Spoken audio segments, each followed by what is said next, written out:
This is Wasim from Edureka, and I welcome you all to this session where I'll be talking about operators in Python. So without wasting any more time, let's look at the agenda for this session. So I'll be starting with what exactly is an operator in Python and why are we using operators in Python. Moving further, we will discuss various types of operators that we have in Python. For example, arithmetic operator, assignment operators, then we have comparison operators, etc. I will also be running a few examples in Jupyter Notebook for better understanding. I hope you guys are clear with the agenda. So let's try to understand what exactly is an operator. An operator is used to perform operations between two values or variables. Now we can call the operators as constructs or special symbols that are used to manipulate the values of the operands. Now you must be wondering, what is an operand? So the value that we use in an operation are known as operands. These operands can be variables or any data type that we have in Python. So let's take an example here. So we have two operands, operand 1 and operand 2. Now when I add an operator between them, we can get the result according to the type of operator that we are using here. So before moving on to the types of operator that we have in Python, let's briefly discuss variables and data types in Python. The purpose of discussing variables and data types is to get an idea of what exactly is variable and data types. Because while explaining the different types of operators, we are going to use these variables and data types as well. So variables are nothing but the memory locations where we store a value. And these values we may or may not change in the future. According to the properties they possess, there are 6 data types in Python, namely numbers, string, list, dictionary, tuple, and a set. Now let's take it up to Jupyter Notebook to understand these data types briefly. Talking about numbers or numerical data types, they mainly hold the numerical values. For example, a variable, let's say x, is going to hold the value that is 10. So this is going to be a number or a numerical data type. Now in numerical data types also, we have 4 types of data types. First of all, we have integer, which is going to hold the whole numbers. Then we have float data type, which is used for declaring decimal point values. And then we have complex numbers, which are used to declare imaginary part values. For example, we use the j as imaginary part over here. And then we have a Boolean data type, which is used for categorical output, that is true or false. So when I print the Boolean number over here, it is going to give me the value as true or false. So this was all about numbers. Talking about strings now, strings are used to represent the characters or alphabets. We can use the single or double quotes to declare a string in Python. Also, strings are immutable in nature, which means you cannot change a string once you have declared. And to access a value in a string, you can use the index values over here. So when I use the index number 2, it is going to give me the value at the index number 2 here. So this was all about strings, guys. Talking about list, list is a sequence which is ordered and changeable, which means you can change values in a list. To declare a list, you have to give a name for your list, and we use the square brackets to declare a list in Python. List is also indexed just like a string, so we can use the indexes to access the values from a list. And we can store different values in a list as well. For example, I can use numbers over here, give duplicate values as well, and I can use strings over here as well. So when I print my list, it is going to give me the value like this. Now talking about dictionary, dictionary is a sequence just like a list, but we use the key value pair in a dictionary. I'll show you guys. To declare a dictionary, we use the curly brackets. Now I'm going to give the key value pairs over here. So let's say this is my key 1. I'll give a semicolon. Now I'll give the value over here. I'll give one more key value, let's say key number 2.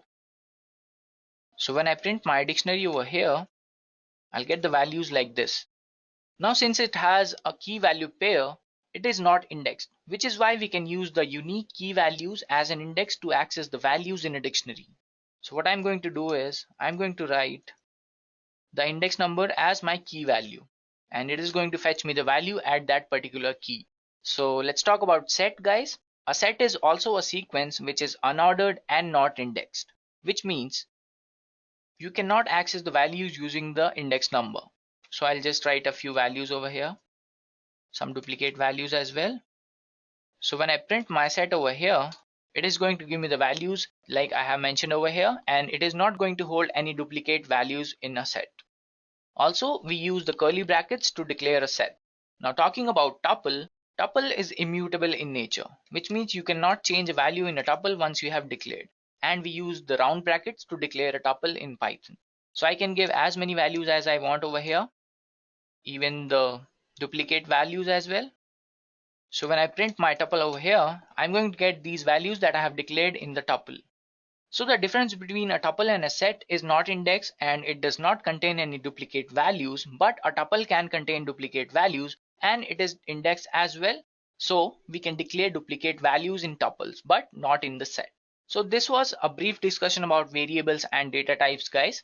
If you want a detailed discussion about variables and data types, you can check a video on Edureka platform where we have discussed variables and data types in detail, where we have also discussed various operations that you can perform on a data type. Moving on to the different types of operators that we have in Python. So here is a list of all the operators that we have in Python. So first of all, we have arithmetic operators, then we have assignment operators, comparison operators, logical operators, then we have membership operators, identity operators, and bitwise operators. So we will be discussing all of these operators in detail. So let's talk about arithmetic operators. Arithmetic operators are nothing but the operators that are used to perform arithmetic operations between variables or two values. So these are the arithmetic operator symbols that we use in Python. So we have addition, subtraction, multiplication, division, modulus, exponentiation, and floor division. So let's take it up to Jupyter Notebook to understand the concept of arithmetic operators.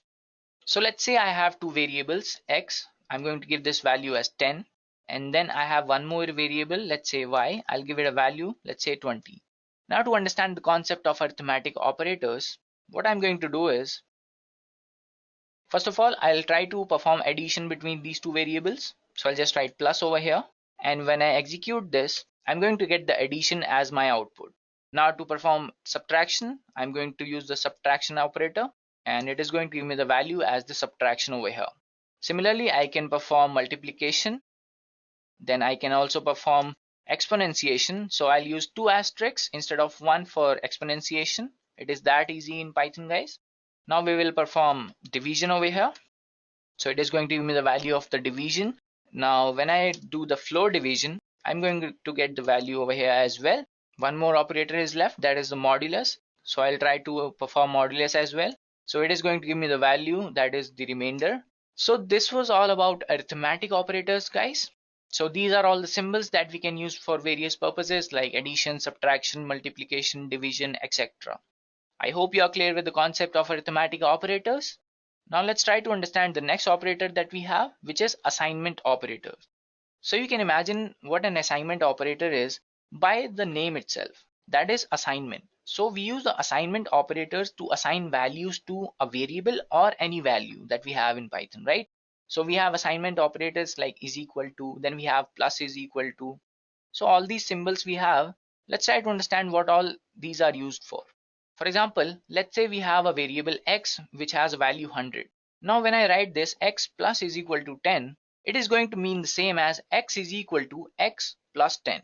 Similarly, we can write x minus is equal to, multiplication is equal to, division is equal to, or exponentiation is equal to. Now let's try to understand these operators or the assignment operators in Jupyter Notebook.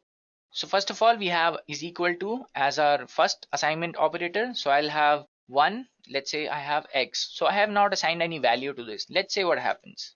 Okay, let's try one more variable. I'll write this. So it is showing me a name error, which is saying name A is not defined because I have not assigned a value to it.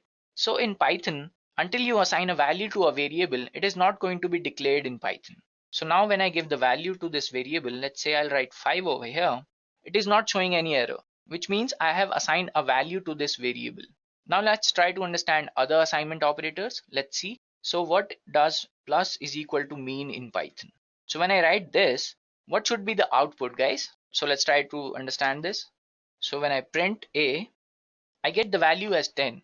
So why I'm getting this value? Because I have assigned the value 5 over here. Then I write one more assignment operator, that is plus is equal to 5. So what is going to happen over here is it is going to be same as A is equal to A plus 5. So we have 5 over here and we have added 5 more to this statement, which means we are getting the result as 10 over here. Now let's try to understand other assignment operators as well.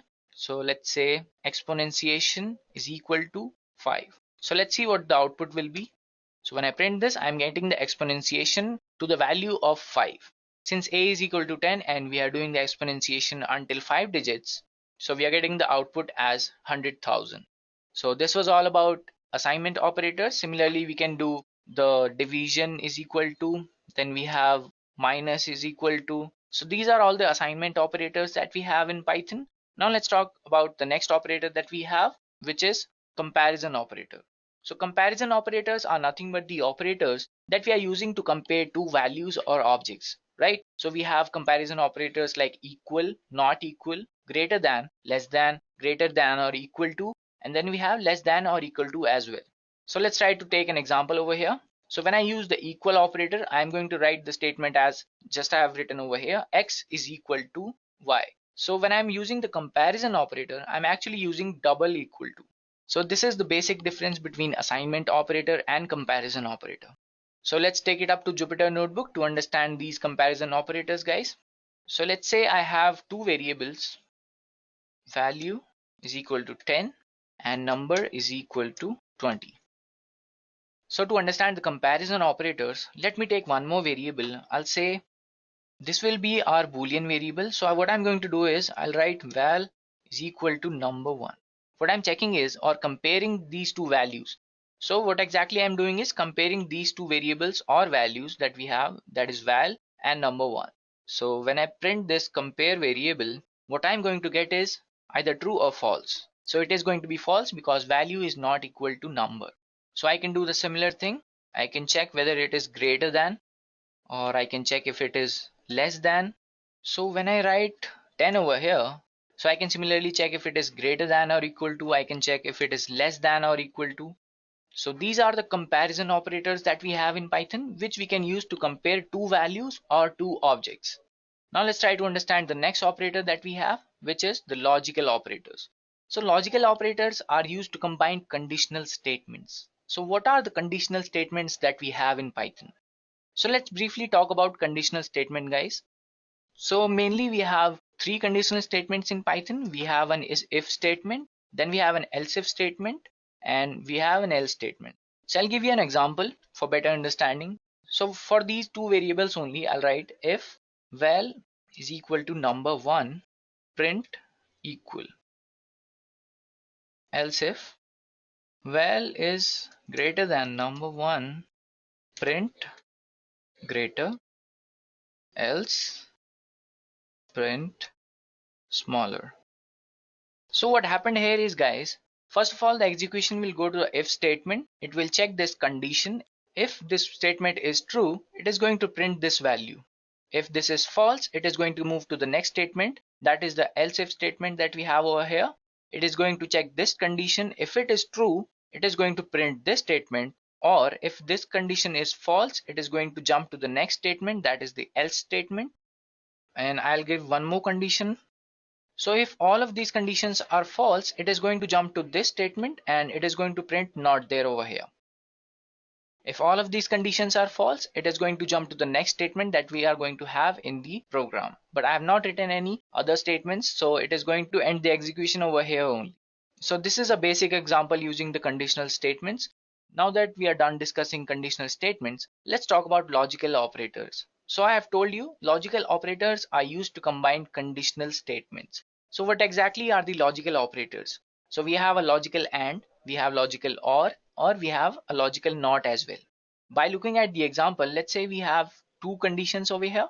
We have x is greater than 5 and then we have x is greater than 10. So let's try to understand these logical operators in Jupyter Notebook.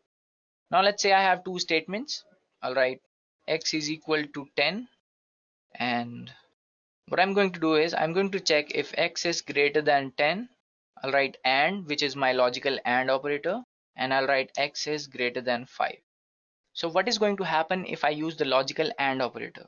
If both of these statements are true, it is going to give the result as true. But if one of these statements is false, it is going to give me the value or the output as false. So let's see what happens if I execute this statement.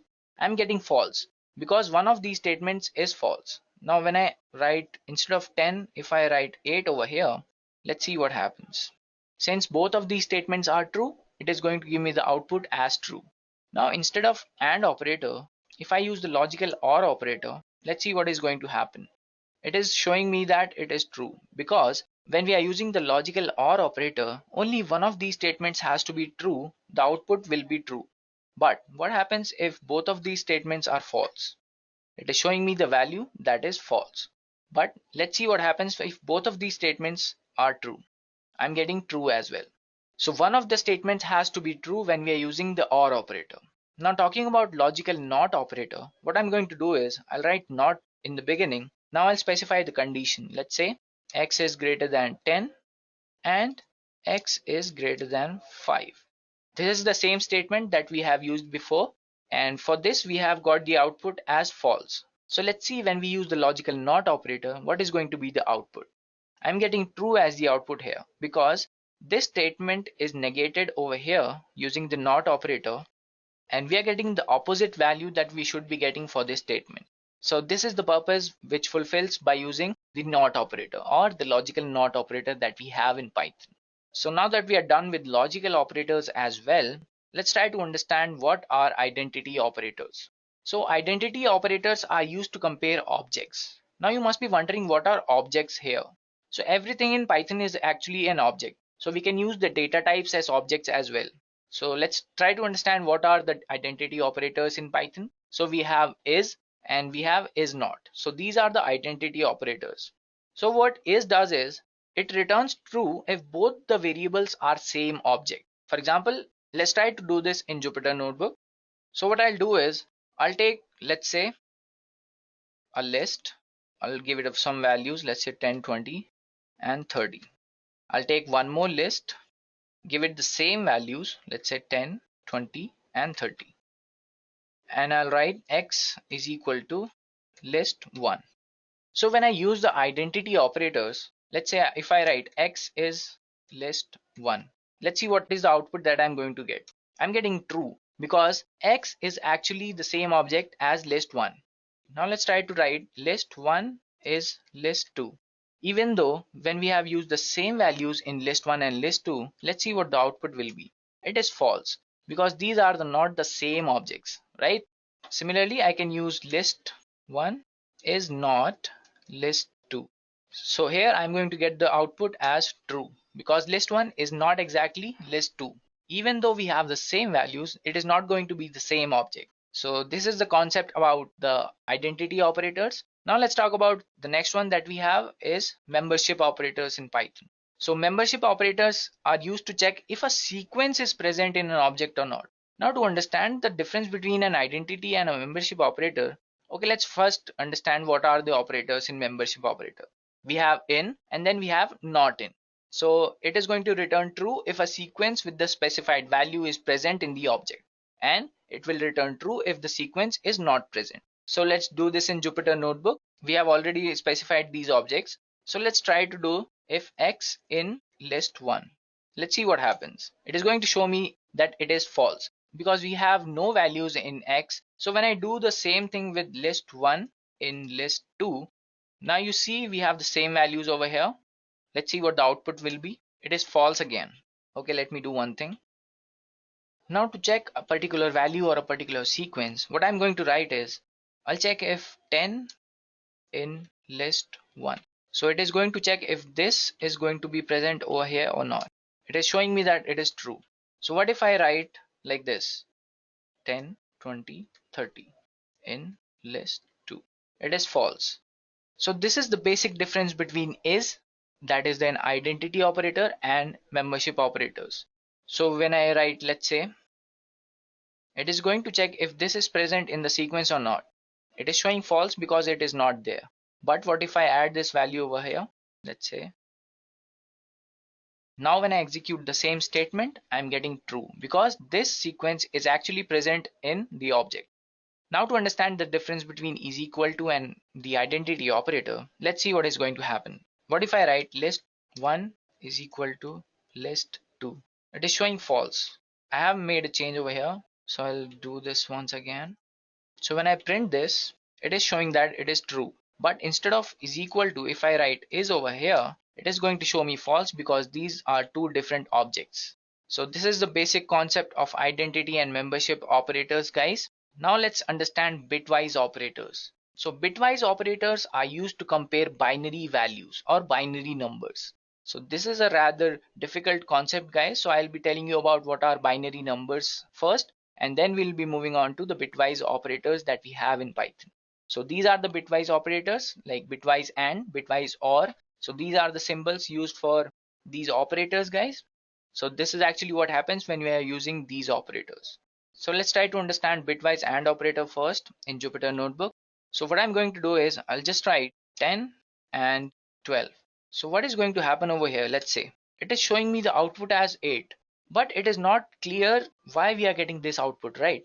So let's understand what 10 is in binary numbers. So when I write 10 in binary numbers, it is going to be 1010, and similarly for 12 it is going to be 1100. Now when I use the logical AND operator, what it's going to do is if both the bits are 1, it is going to be 1. So in this case only first bit is 1 over here, so the output will be 1000, and if we convert this to decimal, it is going to be the number 8. So this is the concept between the binary numbers, guys. Similarly, I can use 10 or 12. So what is happening here is I have these values, let's say 1010 for 10 and 1100 for 12. Now looking at first bits here, that is 00, it is going to be 1. So all of these bits in the output will be 1111, which is exactly is equal to 14. So this is the concept of using the bitwise operators, where we are using the values as binary numbers. We are comparing the binary numbers. Now let's talk about left shift and right shift, guys. So this is what I write for doing the right shift.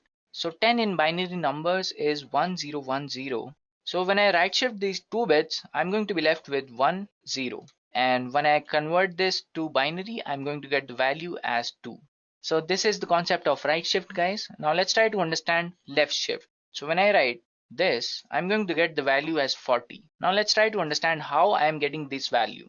So 10, if I write it in binary, is going to be 1010.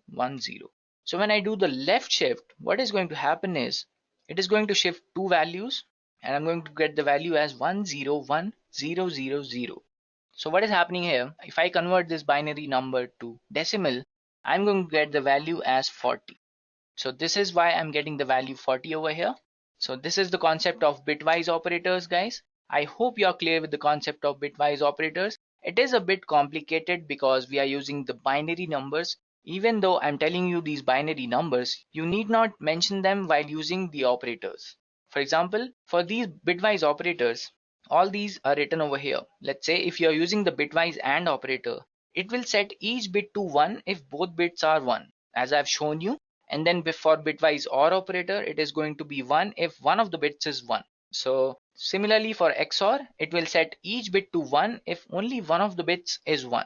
And then we have bitwise NOT operator, which is going to invert all bits. Let's say if we have all bits that is 1, it is going to convert all those bits to 0.